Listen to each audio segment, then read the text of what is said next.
Welcome to the Healing Pod. I'm Megan, a licensed clinical psychologist. And I'm Jessica, a licensed clinical social worker, and this is our journey of navigating anxiety as we learn to take up space and create an environment where we feel that we can belong. Join us together as we learn not just to survive, but to thrive in our anxious brains. This podcast is intended for educational and informational purposes only. It is not a substitute for professional therapy or medical advice. If you are experiencing any mental health concerns, please seek support from a qualified mental health professional or healthcare provider. Remember, your mental health is important, and seeking personalized professional help is key to your well-being. Welcome back. We actually came back. We came back on time. We're trying really hard. Even with some road bumps. It tried really hard to not let us come back, let me tell you. But too bad, we're here. With most of my snow melted, it somehow pulled out, 45 degrees for the past 2 days, so getting closer, getting to mud season. We're back to 85 degrees in Florida, so I'm halfway there, kind of. I mean, close enough. Basically, your 45 is my 85. It works. So I'll take it. But so we are continuing our journey here of trauma dumping with guide rails, and wanted to talk about something fun because I felt like we needed a break this week and a little more energy. So we are going to pull a random relationship story from the internet and then pick it apart. Because why not? Sounds like fun, and maybe we will share our own relationship stories and trauma dumping of funky relationships. There's so many. I mean, and that's the thing, like relationship stories are always that gossip that you're like, yeah, tell me what's going on here. Because either it's going to be this really sweet, cute story that you're like, aw, or you're going to have a bad guy that you want to slap across the face. Or you're just confused, like... Yeah, sometimes why are humans? Yeah. It's like, and you want to date with other people? Really? Okay. Mm-hmm. You want to continue this pattern? Moving on. All right. Okay. So do you want to read this, or do you want me to? Sure. I can jump into it. We'll start there. All right. So the Reddit story we're going with today, the title is, "Someone Please Help Me Understand This Behavior. I dated boys I didn't actually like because I felt too sorry to reject them." Okay, technically the first one was a boyfriend. The second one was a friend with benefits. One happened when I was 15, second when I was 22. I think this behavior has to do with how neglected I was as a child/teenager. In each case, we got to know each other. We had fun, but I didn't particularly like them. Personally, I saw it maybe for a casual friendship, if even that. However, they seemed to really like me, gave me compliments, and seemed to really want to take it further. I just felt so sorry for them and didn't want to hurt their feelings with a rejection, so I went along with it and pretended to like them much more than I did and invested way more than I wanted to into the relationship. Been there, girl. Or boy, I don't know. There's no names. I trusted them more than myself. I thought, if they like me, then we must be compatible. I'm just not seeing it. If they like me despite me not liking them, then they will like me forever. What was my motivation here? Why the F did I do this? Because we censor now. No, I'm just kidding. I think a part of it comes from the idea that a man chooses a woman, and he doesn't even know, and they live happily ever after, like I saw in some movies or fairy tales, aka the Sleeping Beauty. That was non-consensual. I just want to put that out there. Got my heart broken each time with a smiley face. Okay, maybe some repression. A little bit. It's also like Snow White is the go-to choice for this, because Snow White, he literally like, hey, I sung you out a well, and then he sees her sleeping. Sleeping Beauty, they had a whole dance sequence too, so yeah, okay, now they're both bad. Yeah. And I mean, Sleeping Beauty, she's in a box, bro. Like, she's done for the world. She doesn't know you're there. And you kiss her, and now she feels obligated to you because you just saved her life. No. Maybe she just chose the wrong men. None of them had to save her life. Yeah, she's like, thank you so much for waking me up, but Jerry over there in accounting, he's got my heart. I'm gonna go. Yeah. All right, Megan. So how would you break this down? So from the Disney princess comparison there, we can kind of assume this is a more feminine presenting, talking about their boyfriends.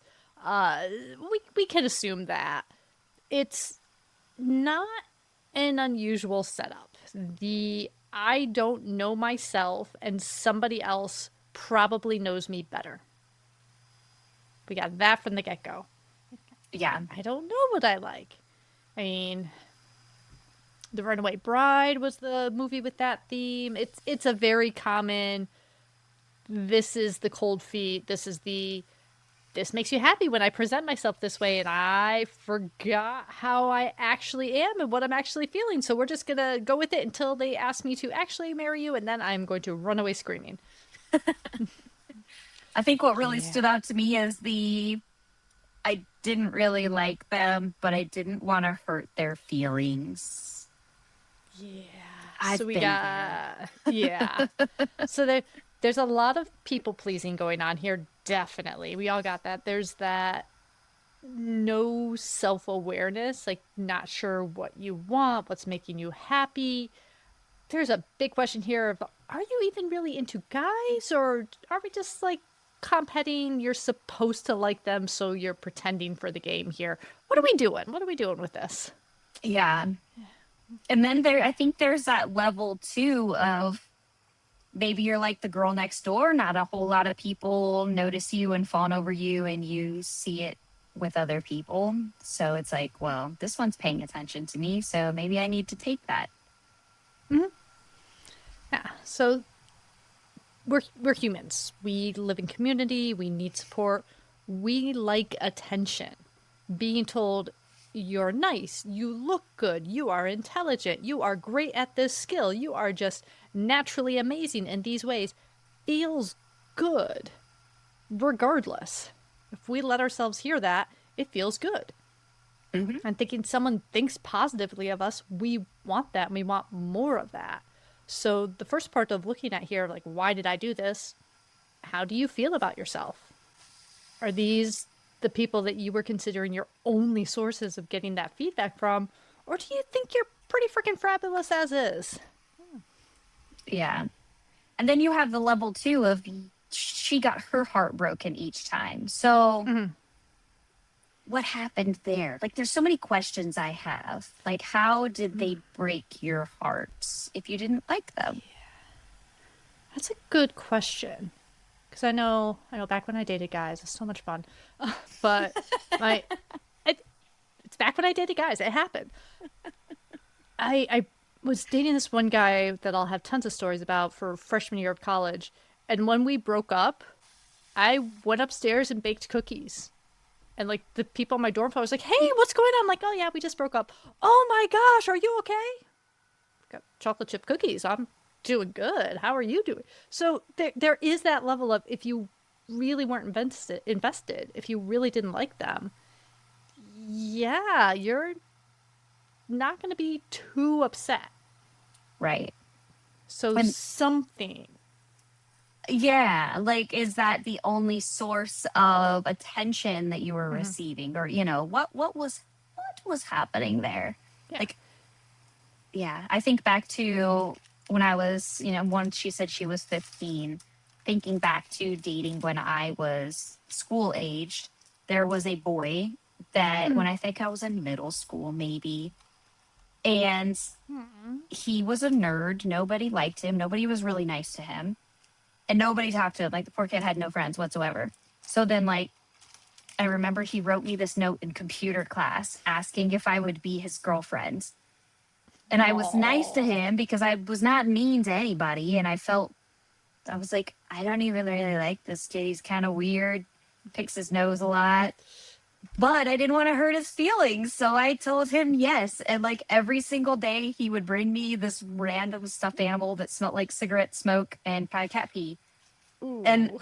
I didn't want to throw it away because like he was showing me his heart, and I didn't want to hurt his feelings. So until one day when he was like, "We can't date anymore because you won't meet up with me outside of school," and I was like, "Oh, okay, I'm so sorry."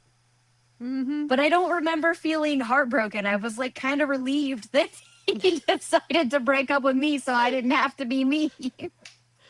I think that is the middle school peak there. It's like the not I broke up with you. It's like, oh good, he's got a crush on someone else. Thank you. I mean, oh yeah, we'll be friends. Thank you. Okay, okay. We're good.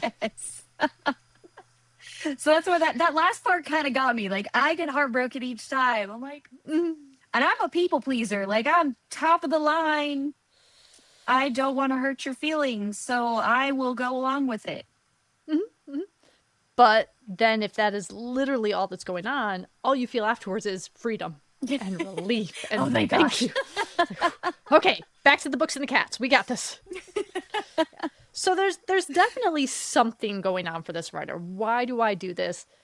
Well, admit the fact that you like this. There's something about the shit that you like. Be it the attention, be it you build up the relationship in your head of if I do this, this, and this is how it'll work out. It'll be my perfect image. And something about this, if it's not the person, it's what you're making this into, you want and you like and you're putting effort into. And that makes sense. Yeah. And if you admit that and figure out what you're actually going for and what you're doing here, can you use that as you're setting up your next relationship, your next, this is how we're going to romance? What is it you're going for here? Yeah. Apparently on Reddit, there's a whole lot of comments saying, I have this issue too. It's a common one. It's a common one. I mean, and, we add in this potential of childhood neglect. So we add in, you got your psych aspect of attachment issues here. Are you so starved for that validation, for that effort into proving that you are worth existing just because you exist and just because you are a human, that any type of interest, any type of attention, any type of validation feels like it's going to meet that need, so you can't let it go? Yeah. Then Wow. part of the heartbreak might be I'm losing that source. I really am that broken. I really am that neglectable. And then you create this codependency of this is the only person that will ever love me, so I need to learn to love them. Now you're stuck. It is. Because I don't think it says anywhere in here how these relationships ended either. I'm trying to Mm-mm. skim through it and find. No. So are you being rejected there? Do you hang on so far and tell yourself, this is fine, this is fine, this is fine? I'm not really into it, but it makes them happy, so I'll do it. I don't really like this, so it makes it. I don't like grilled cheese, and that boy, he's like, well, let me make you a grilled cheese. And he made me a grilled cheese, and I ate that grilled cheese and said, I don't like grilled cheese. Didn't fix it. Darn. Yeah.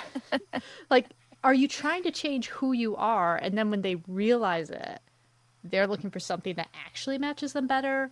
Or did you play that game where you didn't want to end it, so you kind of sort of maybe hit some buttons there to see if you could make them end it? Did you do that? No. And it never works. They never end it when you want them to end it. No, no. What was that one? How to Lose a Guy in 10 Days. It's like, wait a minute, therapy. Let's go to therapy to drag this out. Stop loving me. That's all I want. Come to couples therapy before you're done with the relationship, not when you're done. It is not our job to tell you just to break up. It's not our job to make you break up. So feel free to come and work on the relationship before. Yeah, I wish I always start that too. Like, I'm not here to save your marriage. You're here because you want to save your marriage. So let's make sure you're both are on the same page before we go forward. Yeah. Telling you, nothing makes me appreciate my wife more than couples therapy. Oh gosh, you are not lying. I love you. You're wonderful. What am I doing wrong? How do I get better at this? I am so sorry I exist. Let me buy you flowers. Good Lord. Yeah. There's some things that I'm like, my marriage ain't so bad. It there is always that comparison game, you know? It's like, yeah, it could be worse. It could be this. Good point. Even doing individual therapy, you're like, do you think maybe you're the problem? Yeah. You always want to check that. It's like always question, am I the problem? Always question, am I the evil asshole here? What are we doing? What's going on? I just need to make sure and then we can proceed. Just in case I missed it. My If I was a gentle new way of supervillain, I'd approaching probably that, miss it. right? My gentle way of approaching that is always, we can't change them. We can only change you. So which part of this do you feel like is you? Yep. It's like I wish they were in here as willing to work on this as you are, but they're not. So let's go. Yeah. But yeah, there is a lot, and like you're seeing all the comments in this one agree with this one. Like there is a lot in our relationships that take us a while to figure out because we are just doing what we have learned. Mm-hmm. And what we learned is usually what we grew up with and what we know the most of. So there's a Yeah. lot of repeats. A Yeah, lot of repeats. absolutely. And then you look at too, and will you ask, what did your parents' relationship look like when you were growing Mm-hmm. up? And you're like, oh, they were great. They never fought and they were together for 25 years. Okay, well, what did love look like in your house? Mm-hmm. Oh, well, I don't know. They worked a lot. Okay. Yeah. How did that impact you? Maybe you're looking for the opposite of what you grew up with. Maybe. Because it's never, I shouldn't say never. Most of the time, it was okay, right? Our childhoods Mhm. were all fine. Ask any of us, our childhoods were fine, perfectly fine. They might have had some things though, because nothing is ever perfect. That is the only absolute we have is nothing is perfect. So there were always some things, and there's things that stick with you and things that you notice like, oh, my parents were wonderful and loving, and oh yeah, they worked so hard, they were never really around us or each other. Now they're taking separate vacations, they don't talk to each other, or like, oh yeah, everything was great with my parents relationships.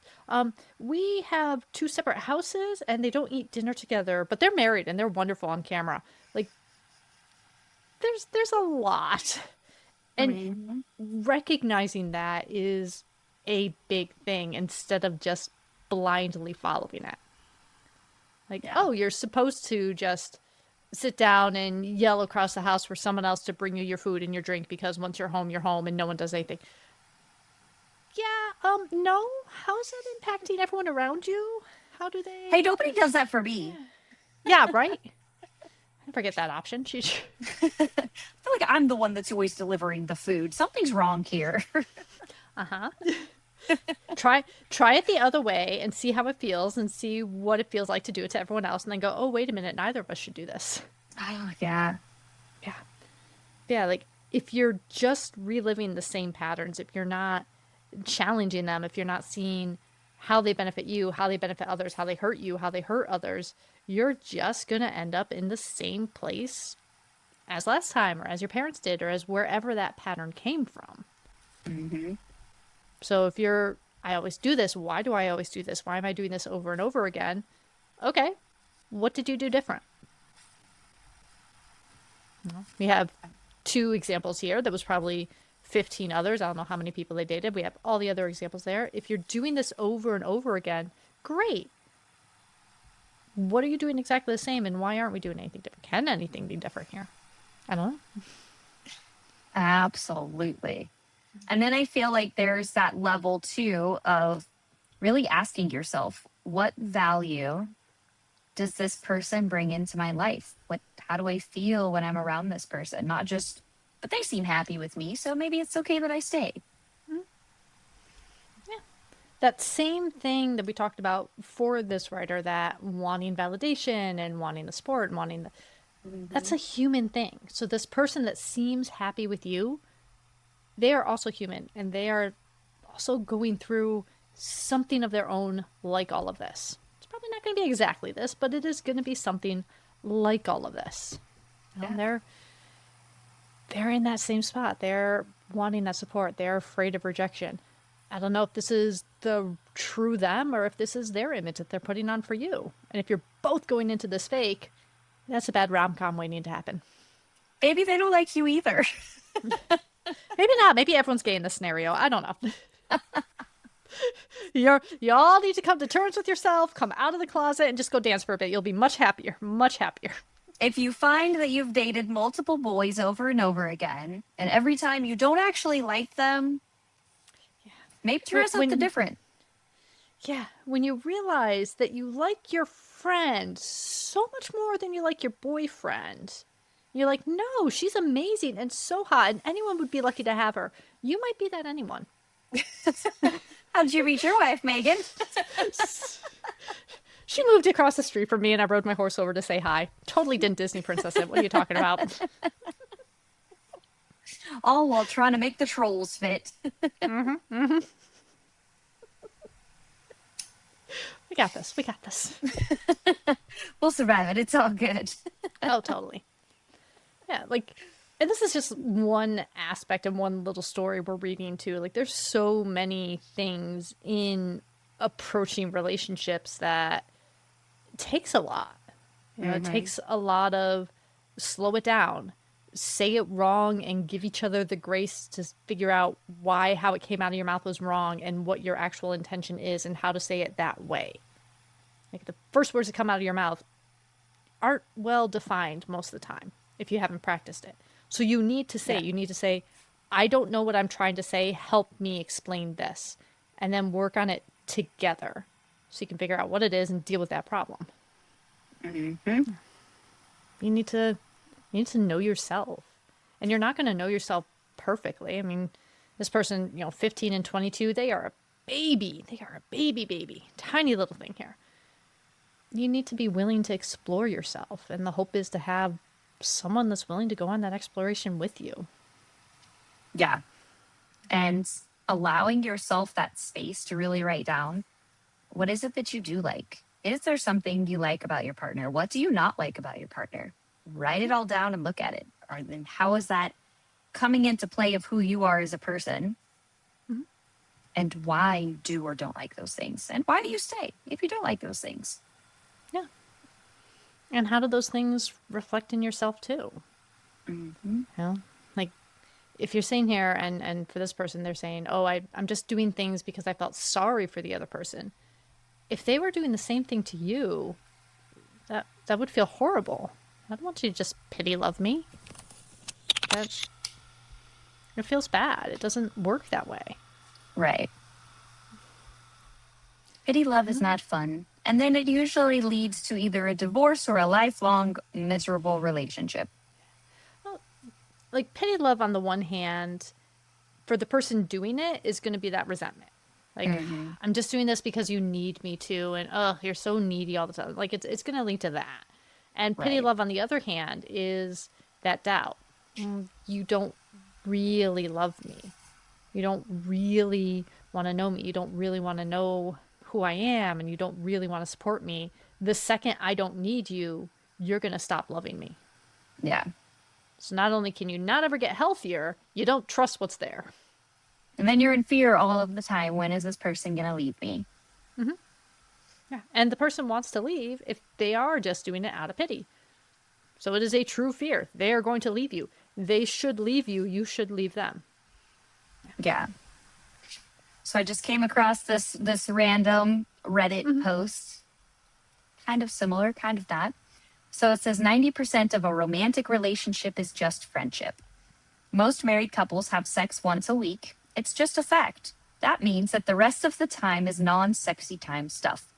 What do we call that stuff? Friendship. Go on a vacation, discuss money, go to a movie, watch TV. Now you got too much time on your hands.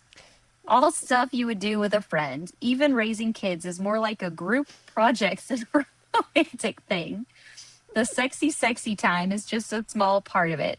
People don't remember that. Oh yeah, I actually have to live with this person the rest of the time.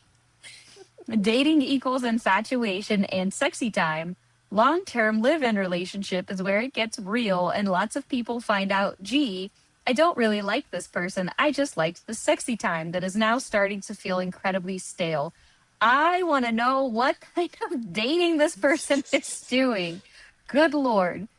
TLDR, don't be so shallow. Marriage, long term relationships, and especially raising kids have very little to do with sexy time. I hope, I mean, you have to have sex to have those kids, but whatever. Well, I mean, depending on how you got your kids. It's a ton of boring, tedious, but yes, rewarding and fulfilling adulting you have to work with someone else to do. I don't know where they were going with all that, but I felt like it fit in. Yeah, like we've been a little rambly today too because we didn't have a nice structured one. It's been a week, guys. We're here. You're lucky. We're here. We're fabulous. You're lucky. But yeah, like there does need to be a deeper like than the physical attraction. Because the physical attraction, those hormones, those butterflies, and those I like sleeping with this person. I'm excited that new relationship energy. It's amazing and it's great. And some people are able to keep that going, and they can, but you can't keep that going without some reason to stay together in the in between. Because someone's going to have a headache, someone's going to have the flu. Just because your partner has the flu, you should not be doing anything sexual with them. They have the flu, let them recover. Like, things are going to happen. They're going to be sad sometimes. They're going to be busy sometimes. They're going to be adulting and live in the adult world and not just in this perfect, fun little bubble of the only thing that matters when we're together is each other. That's so sweet. That doesn't even happen on the honeymoon. Yeah. There has to be a level of commonalities so you have something to talk about, and a level of wanting to be interested in what that person is interested in, even if it's not your thing. Mm-hmm. Because there has to be both a friendship and hopefully, some people live a friendship marriage their whole lives and it's great. Yeah. But I would hope that there's some form of chemistry so you like actually like them. Otherwise, I feel like that's where open marriages come in, because you're trying to fulfill all these needs with different people in different areas. Like, and there's so many differences when you get into the open marriage because are you being honest? Like, Yeah. Are you saying, hey, you are wonderful and you're amazing and you fill these needs, but I have other needs and I'm not going to put them on you because it's not fair. And you are able to get your other needs met somewhere, and we both have this thing that still connects us in our relationship that we're still going to put effort into? Or are you doing I'm kind of bored and I think I could get more, but you're stable and your paycheck is nice, so I'm going to keep you. And also, we're going to be open, and I'm going to go sleep with this guy and this guy. And yeah. And then are you both in this? Like, is it an agreed upon, this is something we want to do and we enjoy, but we actually enjoy each other too? Or are you doing it because, well, I want to do what I want to do and you're not fulfilling these needs, but I don't want to tell you you're not fulfilling these needs. So what if we go out and search to add to it? Because it's open relationships. If anyone's sitting there thinking, oh, yeah, this will solve my relationship problems, it solves them even less than having a child solves your relationship problems. Because now, suddenly, you just multiplied by all the extra relationships, and you have to deal with those too, or they will just implode. Like you have to deal with your this relationship that we're going to open up, and then there's this one and this one and the one between you and the metamors. Even if you're not interacting with them, they exist, so that is a thing you have to manage and deal with, and it gets very convoluted. There's like string and sticky notes all over the place. You get that nice conspiracy theory wall. And then is your partner actually okay with the open marriage, or is this hurting them and they're just agreeing with it because they want you to be happy? People pleasing. If all parties aren't enjoying it, it is not fun. That is rule 101 of sex lives here, people. Everyone on board or no go. Yes. And there is I do a lot of relationships and stuff, so there is an understanding, there is a sense to it, because it makes sense as for people, like if you have one best friend and you put every single need on that one best friend, they are not going to survive because it's too much.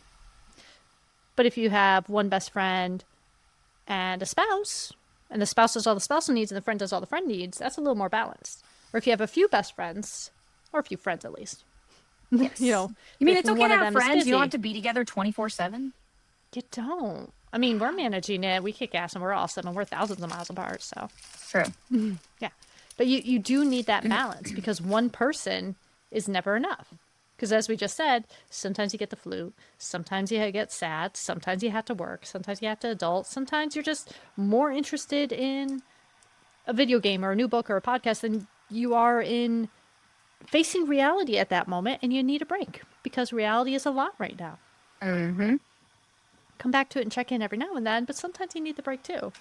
And you have to have that ability to balance. But you have to make sure everyone is on board with what you are doing with that balance.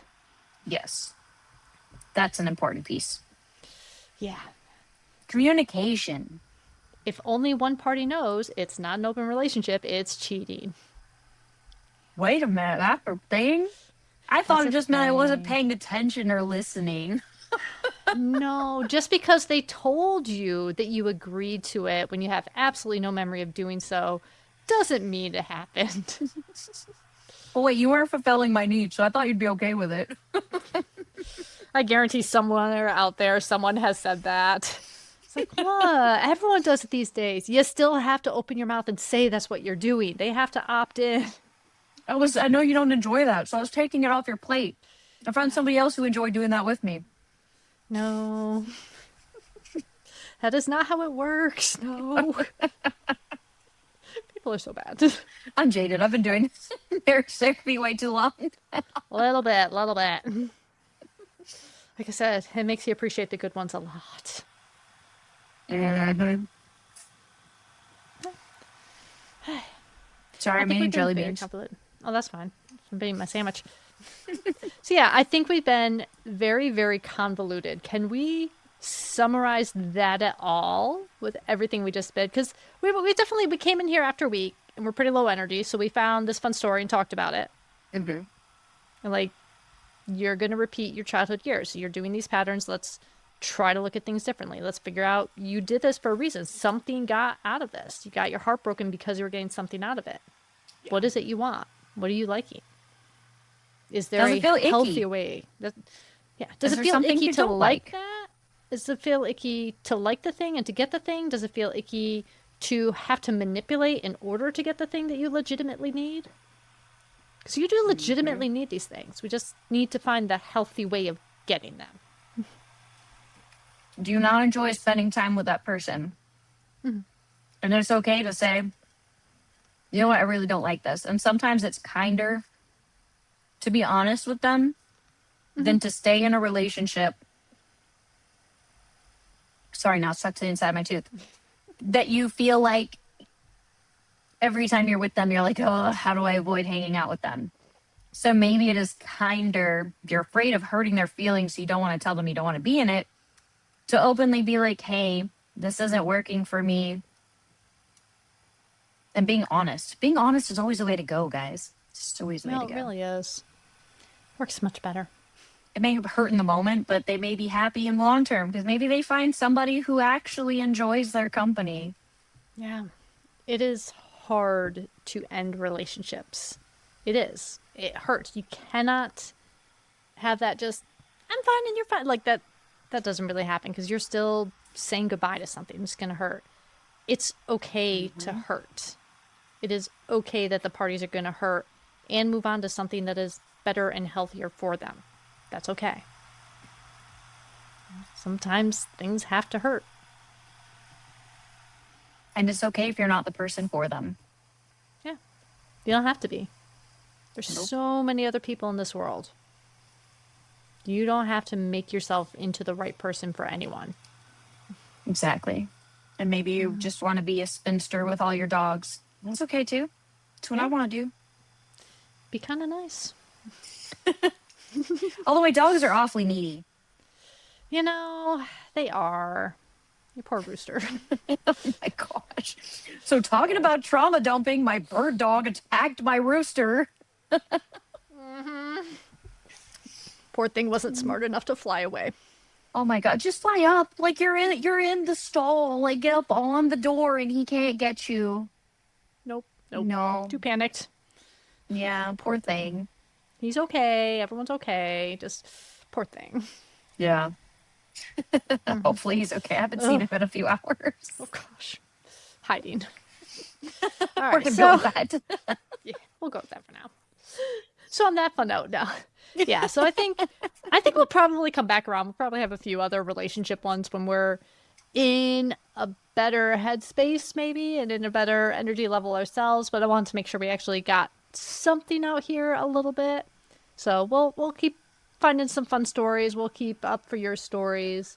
But in the meantime, thanks for coming and listening. And if you found us once, you can find us again. We're on Apple Podcasts, Spotify, any of the other ones where you can download your podcast, you can download us. And eventually we'll be getting some new social media things because we did talk to Keith, our other friend, who will be back on here at some point. I'm sure I'll drag his butt on here. And he's going to help us keep up with our social media and have people help us with that, kick us in the butt to do it. So for now, where can they find us on there? And where can they send us stories, Jess? You can find us on Facebook, Instagram, and TikTok, as well as our website, which is, I believe, peasinthehealingpod.com. And we are going to be posting a link if you would like to anonymously trauma dump your story and have us share on here. We will read, we will talk, and we might laugh a little bit. So if you get your feelings hurt easily, might not be the people you want to share it with. But we'll be nice. We're nice. I think we're nice. Yeah. Or you can share a story about getting your feelings hurt easily, and we'll work with that.